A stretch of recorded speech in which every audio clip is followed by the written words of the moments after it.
Welcome to you. स्वागत है आप सबों का हमारे YouTube channel Bihar board hub पे। जैसा कि आप लोगों को पता है कि मैं अभी जो है लघु उत्तरीय प्रश्न करा रहा हूँ। मोस्ट इम्पॉर्टेंट जो लघु उत्तरीय प्रश्न है उन्हें कराया जा रहा है, इसलिए आप जो है शुरू से लेके अंत तक वीडियो को देखें। और जिन्होंने पार्ट 1 और पार्ट 2 नहीं देखा है तो वैसे स्टूडेंट जाके ज़रूर प्लेलिस्ट का प्रयोग करें और सभी लघु उत्तरीय प्रश्न को देख लें।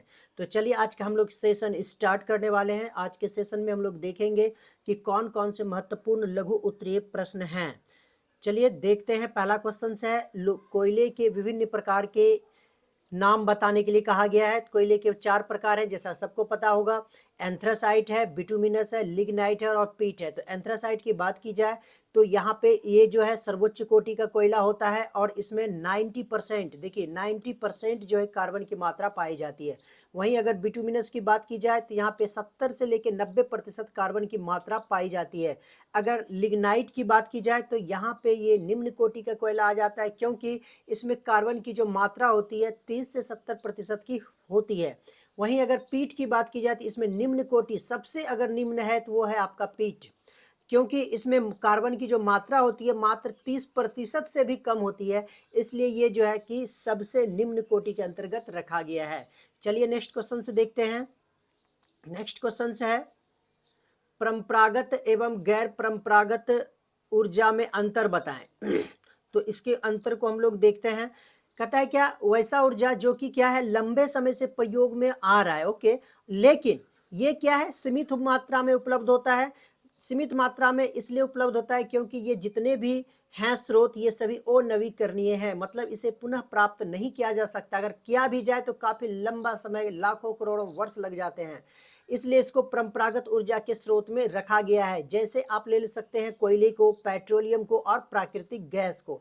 नेक्स्ट वहीं पे अगर गैर परंपरागत बात ऊर्जा की स्रोत की बात की जाए तो कहता है कि इसका जो प्रयोग हो रहा है ये वर्तमान में ये स्टार्ट ही हुआ है और नए नए तकनीक इसके पहले नहीं थे और ना ही इसके किसी भी प्रकार के उपाय थे पहले इसका प्रयोग करने के लिए, इसलिए इसको गैर परंपरागत ऊर्जा स्रोत के अंतर्गत रखा गया है। जैसे उदाहरण के तौर पे हम लोग ले सकते हैं सूर्य, पवन ऊर्जा, ज्वार ऊर्जा, परमाणु ऊर्जा। ये सब ऐसे स्रोत हैं जो पहले लोगों को पता नहीं था, लेकिन अपनी तकनीकी के माध्यम से जो है उन्होंने क्या किया था, इसे जाना और अभी इसको ऊर्जा के रूप में लाया जाता है। और देखिए अगर गैर परंपरागत की बात की जाए तो इसमें प्रदूषण नहीं के बराबर होता है, और जबकि ऊपर जो हम लोगों ने देखा परंपरागत उसमें जो है काफी मात्रा में प्रदूषण होता है, क्योंकि इससे कार्बन डाइऑक्साइड निकलते हैं।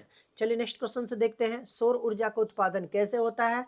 सबको पता है कि सूर्य जो है, सूर्य की जो किरणें होती है वो उसको जो है फोटोवोल्टिक सेल में सबसे पहले जमा किया जाता है, स्टोर किया जाता है, और स्टोर करने के बाद उन्हीं किरणों को ऊर्जा में परिवर्तित कर दिया जाता है। ये जो परिवर्तित करता है उसको कहा जाता है सौर ऊर्जा का उत्पादन होना। इसका उपयोग जो है हीटर में, कूलर्स में, प्रकाश आदि उपकरणों में देखने को मिलता है।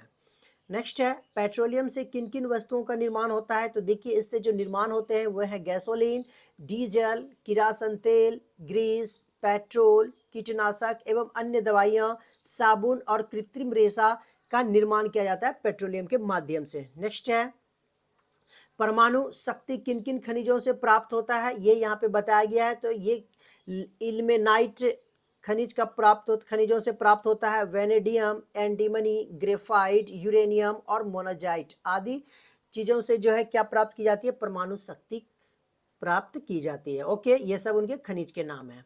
नेक्स्ट है मुंबई हाई तेल उत्पादक क्षेत्र का परिचय देने के लिए आपसे कहा गया है।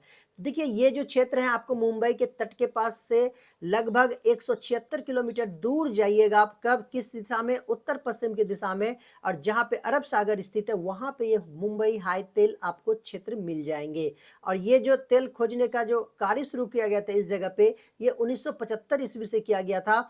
और यहाँ पे सबसे बड़ी बात है एक सागर सम्राट नामक जो है मंच बनाया गया था, जो एक जलयान है, याद रखिएगा, जो एक जलयान है। और इसका क्या काम होता है, ये पानी के भीतर जाता है और तेल के कुएं खोदने का काम करती है ये। और अगर यहाँ पे भंडारण की बात की जाए तो यहाँ पे 80 करोड़ टन तेल का भंडारण का अनुमान मिला है।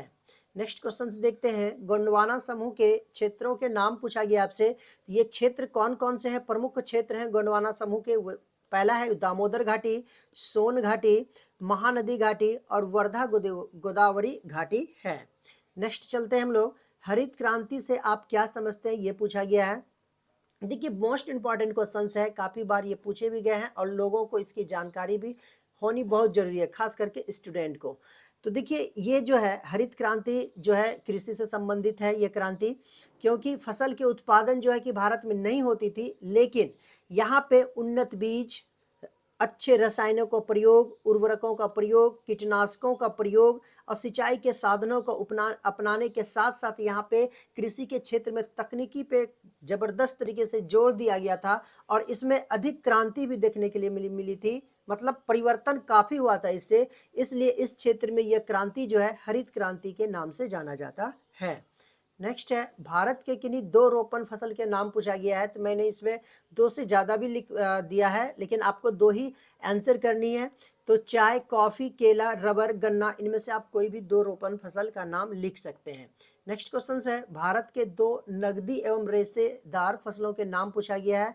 तो यहाँ पे नगदी और रेशेदार फसल इस प्रकार से हैं, संतरा और कहवा नगदी फसल हो जाएगा, कपास और जूट आपका रेशेदार फसल हो जाएगा। तो आज का वीडियो यहीं तक।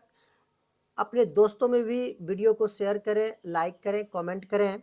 और मैं एक चीज़ कहना चाहता हूं कि बेहतर की तलाश में बेहतरीन को ना खोएं, इसलिए आप जो है जाके सब्सक्राइब बटन को प्रेस करें।